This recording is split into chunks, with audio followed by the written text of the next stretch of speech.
I believe in life after death. I've been there. This time on Unexplained Mysteries, Dead and Back Again. 13 million Americans have had some type of near-death experience. A soldier is shot and believes he's dead. I was in this dark corridor, and I suddenly came into a bright, white light. Witnesses report that near-death experiences contain similar features. There's a sense of being separated from the physical body. I do remember being up in the corner suddenly of this room. And many people are overwhelmed with a feeling of peace. They seem to go through this tunnel into an incredibly brilliant and warm and loving and accepting light. The light is all around you. It is you. A light which some interpret as a higher power. I was back with my Creator, with God. A teenage boy is in a paralyzing accident. He believes he was saved by spiritual beings. A woman is trapped in her car with her children. Somehow, she finds the strength to survive. I had this incredible feeling come through me. I call it liquefied love. Survivors of near-death experiences report a greater understanding of their lives. I had a panoramic review of my life, every experience I'd ever had. I was told that I had not completed my time on Earth. The incredible account of a Canadian man who believes his life is linked to a Holocaust victim. I then realized that I died from suffocation because of the bodies on top of me. World-famous psychic James Van Praagh helps a man plagued by the death of his mother. The biggest thing I would hope for is just a chance to say goodbye. Other than that, I loved her very much. Van Praagh reveals unexpected details when he talks to her. And she's telling me that she planned this whole thing. And she wants me to tell you that, okay? She planned this. And he gives them what he believes to be an important message from beyond. She loves you both, and she wants to thank you for helping her boy. And we'll wrap up all these amazing stories with our UNEX report. This is Unexplained Mysteries. Dead and Back Again. Is death the final step in your life? Some people say no. They have met angelic beings and reviewed their lives all after they were legally dead, but they seemingly came back to tell about it. A GI was seriously wounded in battle. It happened when I was 19 years old, serving in Vietnam as a combat infantry soldier. Vandenbush was hit in the right eye and vocal cords. He thought his life had come to an end. And I laid down, and the next thing I know, the war was gone. There was no more shooting, no more noise. And I was in this dark corridor, and I suddenly came into a bright, white light. But he believes he wasn't destined to remain in the light. It was like, you have to go back because you have a higher purpose. So I turned, I was back in the dark corridor, and suddenly back, lying on the ground in the war zone. We're all going to die, it's inevitable. But that doesn't frighten me. I have no fear of death. I know that death is peaceful. Experts note similar qualities in their near-death research. A core near-death experience has several distinct features. There's a sense of being separated from the physical body, being able to look at it like a spectator would, from an elevated position above it. A real estate broker went into shock and his heart stopped. I do remember being up in the corner suddenly of this room where the doctors were. I've really worked at trying to describe it. And remember, it's not your body that's going, but it is you that's going. They seem to go through this tunnel, and they come out on the other side into an incredibly brilliant and warm and loving and accepting light. An artist was almost killed in a car accident. He too claims to have seen a light. The light is all around you. It is you. It's like totally encompassing with your being. If I ever get fearful in this conscious life, I can think back to that time and think, well, it was a beautiful experience. So what's there to be afraid of? Experts claim that one does not have to be near death to have this sensation. You could be in a deep spiritual crisis. You could have a spontaneous out-of-body experience. You could have this kind of experience as a result of meditative practice. You don't necessarily have to be physically close to death. But some experts counter that these experiences are difficult to categorize. But one of the problems with some of the explanations is they always try to explain it in terms of their specialties. Zaleski has studied concepts of death throughout the ages. I think they do reflect cultural expectations, cultural aspirations that go very, very deep and go much deeper than some of the influences that we might be exposed to in a Sunday school classroom. A high percentage of Americans believe they or someone they know have had a near-death experience. 13 million Americans have had some type of near-death experience. I'm just one of them. I believe that it's important to get the message out about the near-death experience because there's just too many people afraid of death. Near-death experiences share a similar sensation of being out of body. You're helpless. You feel helpless. For the first time in your life, you're totally helpless. Then I felt a tremendous sinking sensation, and then I came out of my chest and rose up to the ceiling, and I could look down and see my body lying there on the bed. And rapidly, I'm pulled out of my body and right into a dark, totally dark tunnel with a sensation of speed, rapid speed. I saw a pinpoint of light in this blackness, and I was attracted to it. So I turned and I began to travel very rapidly towards that bright light. I was part of the light, and the light was part of me. It was not painful. It was absolutely wonderful. Witnesses say it's a profound learning experience. And I was able to ask thousands of questions, millions of questions, and have every one of my questions answered. Then to my right came a being of light. And this being was there to witness or be with me. I had a panoramic review of my life. I felt every emotion, everything I'd ever done, every word I'd ever said, and every experience I'd ever had with anyone that I'd ever come in contact with. When I re-entered my body, it was like I'd been in a car crash. I crashed back in. It was a jolt that I felt right down to the fiber of my spine. There is absolutely no way to fully describe the beauty that is there. They said a good analogy would be that heaven is like the print and earth would be much like the negative. Many doctors and scientists insist that near-death experiences are caused when the brain doesn't get oxygen. There's nothing magical about a near-death experience. The basic themes of the near-death experience are remarkably similar across cultures, the reason being that the 5 billion brains that make up this planet are remarkably similar in their structure.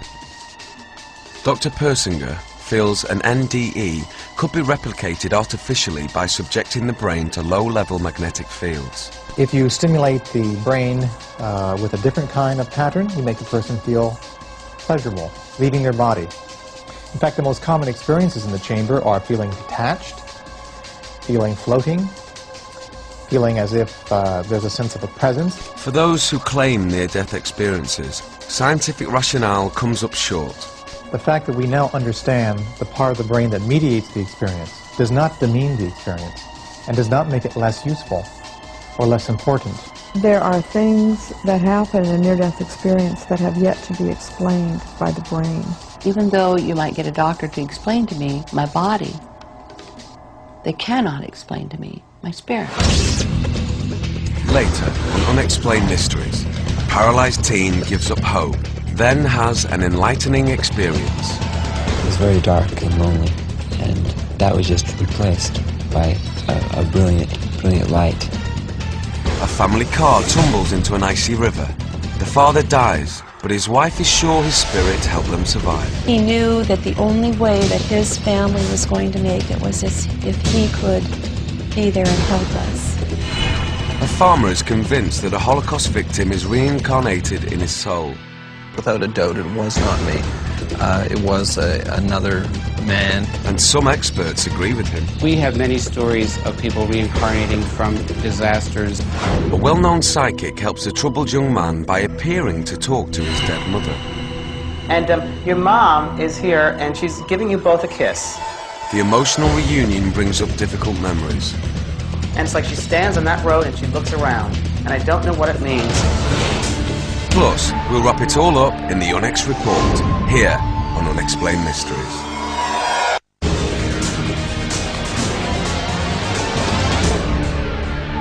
Unexplained Mysteries, Dead and Back Again.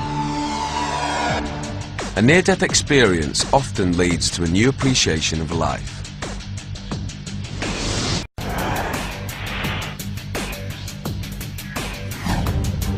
Tragedy strikes a tight-knit family when one of the boys has a terrible accident while searching for the perfect Christmas tree. The hill was very, very steep. The tree was very, very tall. And it was starting to get dark. It was definitely like I was possessed to get the tree. I didn't see any danger.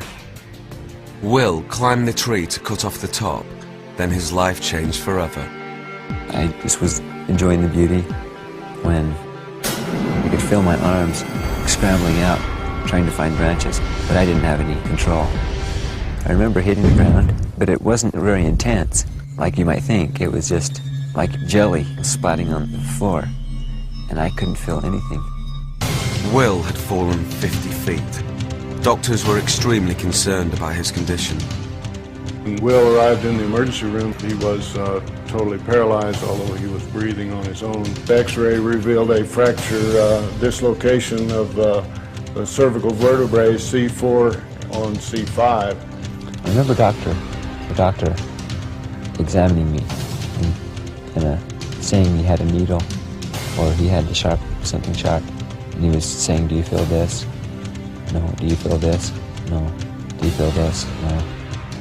Will was flown to a hospital in Montana, but his condition quickly got worse as he slipped in and out of consciousness. When someone is totally out, the chances of recovering are as near zero as you can get. He just laid there and kind of like he was in a trance, and I said, "What's happening, Will?" And he says, "I'm just practicing being a vegetable." To me, it's the most single devastating injury that people get because they're locked inside a body. They can't do anything. It comes as a sudden thing in almost every instance. If I could have, I would have taken my life. But I couldn't. I couldn't move. So I did the only thing I could do. I asked my mother. He says, "If you really loved me, you'd get me out of my misery, and you'd take this pillow and put it over my face." And she just looked back at me with loving eyes and couldn't respond. Will gave up hope. He didn't want to do his physical therapy. Then another accident happened. They got me on the tilt table and tilted me up way too fast. And I do remember I could see the floor for the first time in my new life. And I could feel the blood just running out of my head. And the room started to get a little bit dark and splotchy. And he just passed out, and the nurse couldn't get a blood pressure. We couldn't get a heartbeat. I want to die. And all those prayers that I'd said every night were answered. It was very dark and lonely. And that was just replaced by a brilliant light that just completely drowned the darkness, and my whole soul was just completely immersed in this light. Will got the overwhelming feeling the light was giving him a choice. To die and go where this light was taking me, or breathe and live. He started to turn blue. By this time, the other nurse had gotten oxygen to him. And as I laid there, consumed by this light, with the choice to make about quitting, I thought about meeting my God and looking at him and saying, "I quit." And I couldn't do that. Then his diaphragm started taking over again, and he was breathing shallowly again. I came back and I was a different man. I could just feel my face shining, and I just glowed. Like many people with near-death experiences, Will's outlook on life completely changed. I'm sure that there's something that occurs. I don't think we have any scientific explanation. Before the accident, William was very shy. After his experience, it was like the dam broke and his whole being came out, and we got to know William at that point. I was going to live my life. And the doctors kept saying, you'll never walk again, Will. But amazingly, his condition improved, little by little. It was almost like every week we'd get a new phone call saying, he sat up, he's, walking now, he's standing up. What caused Will's unexpected recovery? According to his family, the answer is prayer. His doctors don't know what to make of it. Conventional medical wisdom would have said that he would be totally paralyzed for life, and I certainly would call this a miracle. Will is now walking on his own, and is going to college. He's had a chance to have his life, to lose his life as he knows it, and to have it back again. And that's something that very few people get the chance to do in this life. Many people claim they've sensed the presence of a loved one, even after they've died.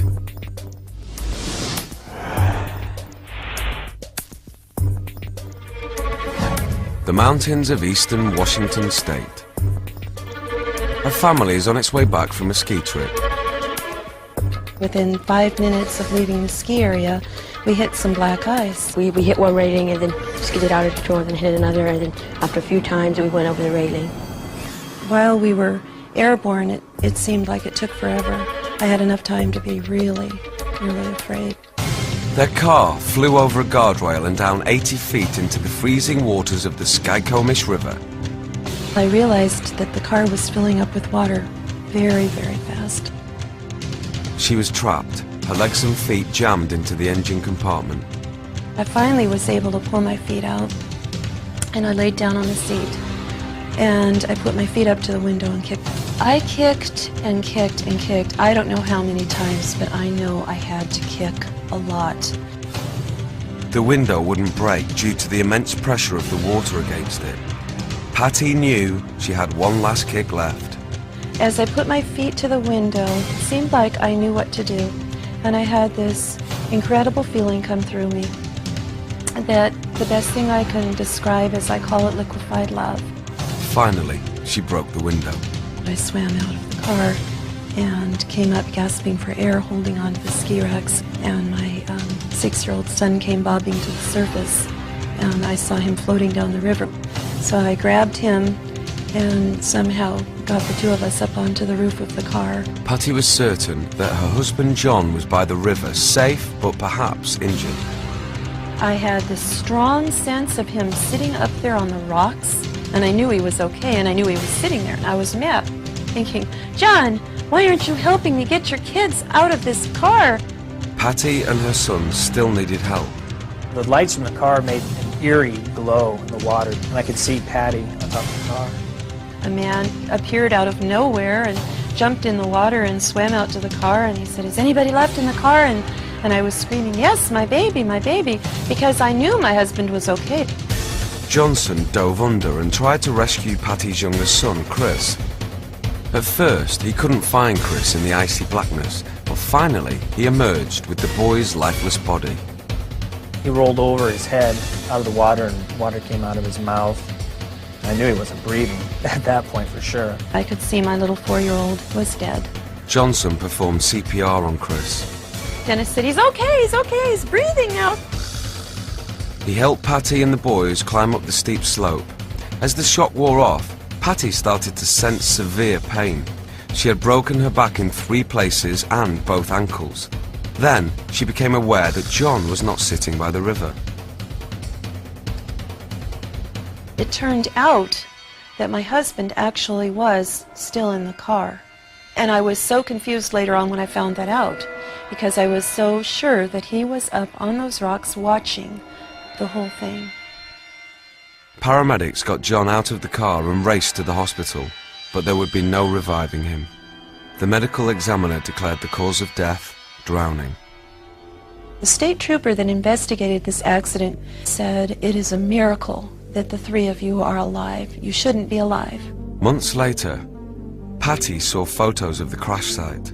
She believes she now knows what happened during the accident. I could see right above the steering wheel there was a round fracture in the windshield, and the insurance adjuster said somebody's head hit that windshield. And I said, oh my God, now I know exactly when he died. His spirit departed his body when I put my feet to the window to kick the window out. Patty's back was broken, her ankles were shattered, yet she managed to kick out the car window, then climb up a steep ravine. Where did she get the strength? Perhaps her husband died, and that some of the energy involved in his dying process aided Patty in kicking out the window. Patty thinks her husband's spirit stayed with the family for a while longer. At John's funeral, her son made a surprising remark. Chris pointed up to the flowers and he said, "Mom, look at those flowers. My daddy's in those flowers." And later, while Chris was playing his synthesizer, Patty heard a hauntingly beautiful melody. He said, "What song was that?" He said, "Oh, that's the music I heard in heaven." The water started filling up in the car, and I started flying through this tunnel. It was a rainbow-colored tunnel. At the end of it, there were 2 gates. Went through a gate on the right, and then I saw these flowers. Experts say Chris's account is similar to other children's. Children have extremely simple near-death experiences. They're usually fragments of a powerful experience that they're groping to understand. Dr. Morse believes the images that came to Patty and Chris support his concept of a parting vision. Chris is seeing his father's face in the flowers. It was clearly a spiritual event. Patty continued to sense that John was nearby. There were several occasions where I was very aware of my husband's presence after he died, and I was very upset by those. Patty is convinced her husband helped save his family, even after he died. He knew that the only way that his family was going to make it was if he could be there and help us.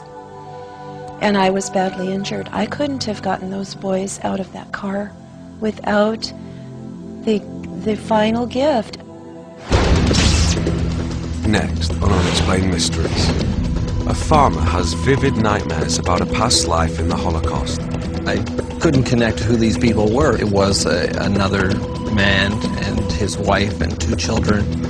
He subjects himself to regression hypnosis. I was nervous. What is this going to do if it reveals things to me? Experts claim to find proof in the details he recalls on the way to heaven. And then he says, "I'm not hungry anymore."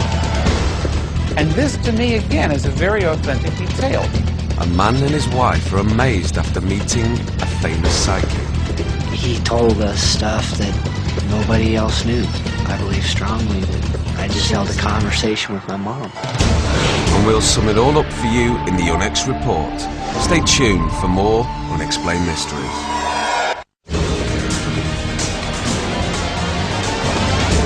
Unexplained Mysteries, Dead and Back Again. Many people believe their bodies are inhabited by reincarnated souls. A farmer in Nova Scotia is suddenly racked by nightmares of the Holocaust.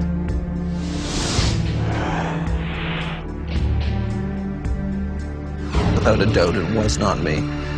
It was another man and his wife and 2 children, an older gentleman and a dog.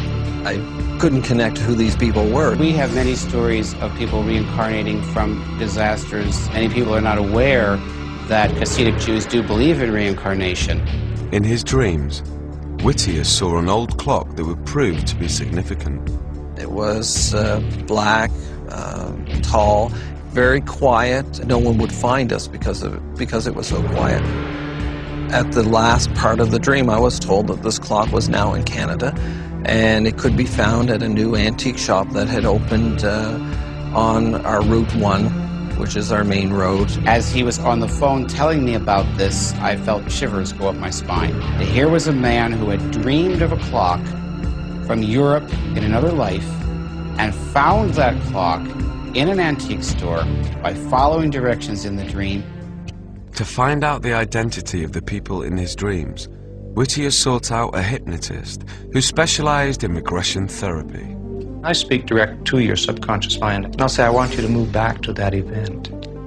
In an exclusive session taped by our cameras, McAdoo hypnotized Whittier. Your mind is relaxed and you are beginning to feel at peace. What is happening here today where you are? Worried and scared. In his past life, Whittier claims he was a Jewish telegraph operator named Stefan Horowitz. His family was hiding in a root cellar. How long do you stay here? For more than 2 weeks. We went on to when he was captured by the Germans, and his family was taken by truck and then by train to the camps. Then we moved to the last day of his life. What I remember is being taken to a place outside of the camp and being taken and stood along a trench, and we had no idea what was in the trench until we actually were made to stand there. And when you looked down in the trench and saw the rest of the bodies, you knew what was going to happen. And then I remember being shot through the back and falling into the pit. It was an absolutely devastating feeling to know that you actually were being somebody else and you were being shot and you were actually dying. During the regression, Whittier seemed to tense as if he had actually been shot. I then realized that I actually didn't die from being shot, that I died from suffocation because of the bodies on top of me. Move out of the body and tell me what it feels like as you lift out of the body. Oh, there's so many people that are going up. Did you see this light? It's so bright. There's rays of blue light that are coming. And then he says, I'm not hungry anymore. And this, to me, again, is a very authentic detail, because the immediate realization as he enters the gates of heaven is that he's no longer hungry and he's no longer cold. And if he were making up the story, that would not likely be the first thing you would say upon being in the gates of heaven. Whittier says he saw a blue light, and that surprised him. In this life, he had read in books, etc., that it should be a white light, it should be a yellow light. Well, in Jewish mystical tradition, the light is a blue light. And considering that his own background is Christian, he didn't see angels with harps, he didn't see Jesus. He saw what I believe Stefan Horowitz would have expected to see, a very Jewish model of heaven. Rabbi Gershom has a theory about Holocaust reincarnation.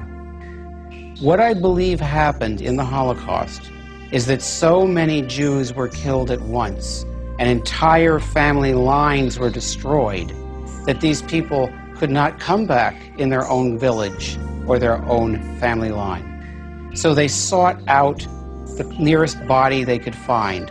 Whittier was plagued with questions until he was hypnotized. I now have a real sense of peace. And what about the clock that Whittier had such strong images about in his dreams? It's my belief that it was the will of God that he have this clock returned to him. Now, the clock itself was a very expensive antique that Bruce could not afford to buy. And as I began to tell the story in conferences around the country, people began to pass the hat and collect money to ransom the clock. And so the clock now sits in Bruce's home. It certainly has increased my belief in the spirit world. And without their help and the guides and those that are dealing with us on the other side, that there was no way that clock would arrive. Rabbi Gershom believes that there is a powerful reason why Bruce Whittier and people like him experience reincarnation visions. Jewish culture has survived. The Nazis did not succeed in destroying that. And so those who still have pain from that other life can find much healing in finding out what it was that they gave their lives to preserve. Some people believe that psychics can communicate with spirits of the dead.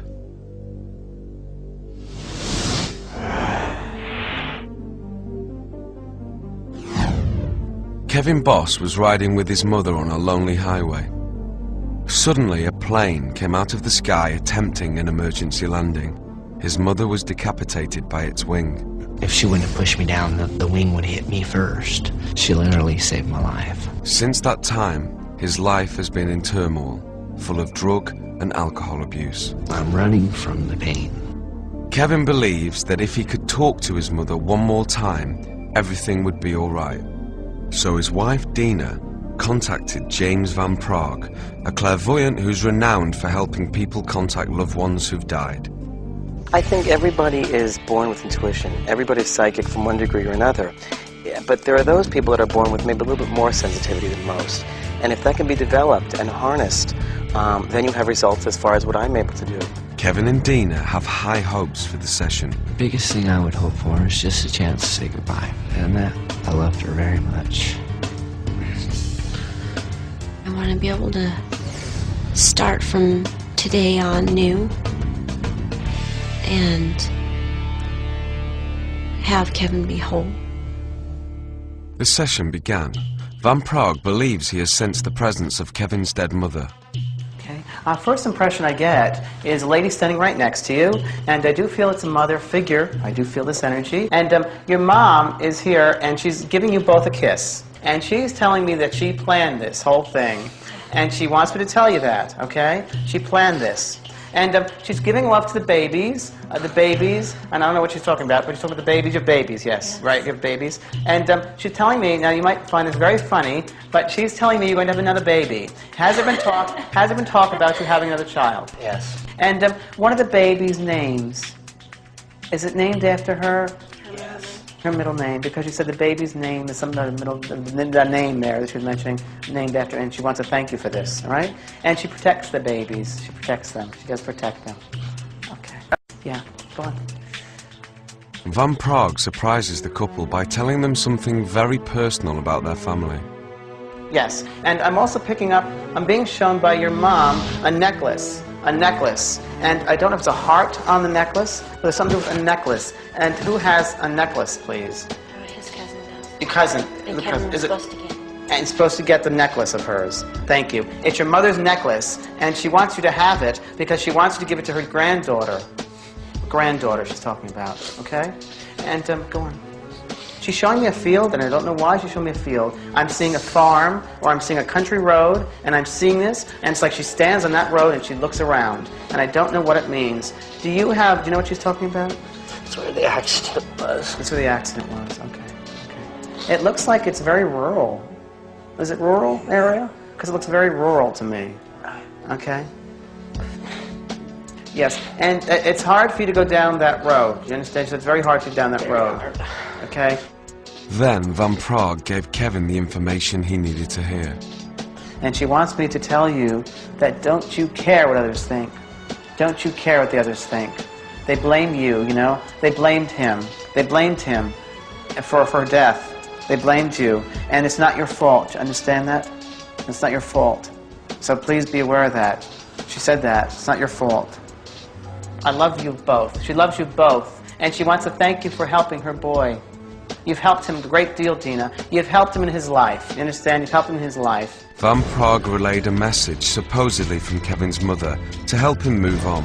It's almost as if she wants you to get yourself going, or, you know, get yourself going. And she's loving. She loves you, and she said it in a very loving way. But she says it's time to grow up. You understand? It's time to grow up. And you know, you had a hard life. You've had a hard life. But she says you can do it. You can do it. And you said you can do it. Yes, happy with you. She's proud of you, your mom. Your mom's very proud and happy with you, and she loves you very, very much. You make your mom proud. She says you make your mom proud. You make your mom proud. And she's so funny. She's toasting you. She's toasting you. And I don't know if that makes sense to you, but I see her toasting you. Does that make sense with her character? Because that's what I'm seeing. Yes, very much so.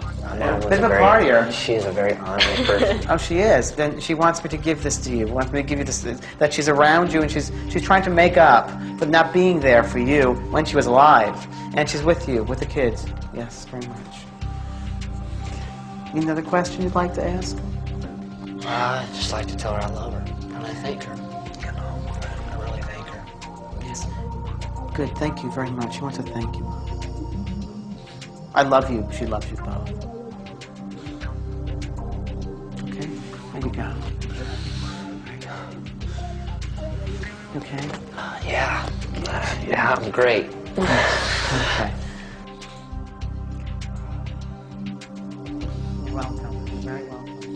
I'm the radio, and you know, one day the radio might be working really well, and other days it might be hard to hear. So I never take it for granted. Kevin was profoundly affected by Van Prague's psychic abilities. He told us stuff that nobody else knew, and there was no way he could have found out. You you know, so without a doubt, I believe strongly that I just held a conversation with my mom. I felt this weight completely leave him. That happens when there's a little more self-confidence there, there's a little more love there. I think that he had closure, and I think it has changed his way of looking at life.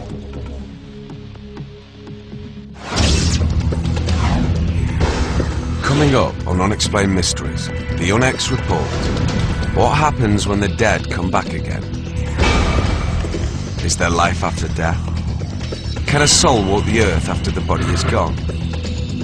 Do these spirits communicate with the living? We'll dig deeper for the answers next on the UNX report.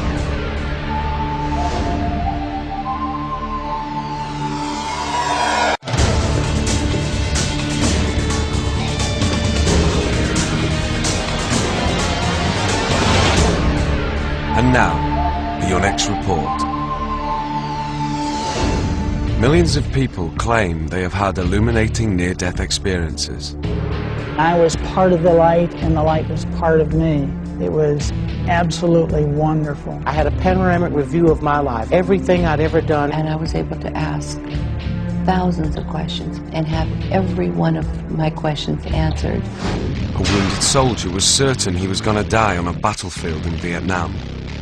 And the next thing I know, the war was gone, and I suddenly came into a bright, white light. An artist lived through a car crash but no longer fears death. If that was as close as I ever get to death, it was really, really pleasurable. If we're not afraid to die, we're not afraid to live. A paralyzed boy regains his will to live after he stops breathing. I came back and I could just feel my face shining. Did a dead man's spirit rescue his wife from a car trapped underwater? I had this strong sense of him sitting up there on the rocks. And her drowning son had a near-death vision of his own. I started flying through this tunnel, and then I saw these flowers. A man dreams that the reincarnated soul of a Nazi victim resides in his body. What I remember is being taken to a place outside of the camp and stood along a trench. To one scholar, this account confirms an important tenet of his religion. Many people are not aware that Hasidic Jews do believe in reincarnation. A famous psychic seemingly helps a young man get in touch with his dead mother. Okay. First impression I get is a lady standing right next to you, and I do feel it's a mother figure. He reveals possible events from the future. And she's telling me, now you might find this very funny, but she's telling me you're going to have another baby. And helps him to deal with his past. They blamed him for death. They blamed you, and it's not your fault. Understand that? It's not your fault. Many doctors and scientists agree that near-death experiences are profound. I don't think we have any scientific explanation. But are they spiritual events? Researchers disagree. There's nothing magical about a near-death experience. I think they do reflect cultural expectations, cultural aspirations. The near-death experience, for many, it has changed their lives. Is it a glimpse into the beyond or a biochemical response? Whichever it is, there seems to be no doubt about its powerful effect. But the final answers to these questions must remain an unexplained mystery. Death is the last great mystery. It's not a free ride, but we're all going to take the trip.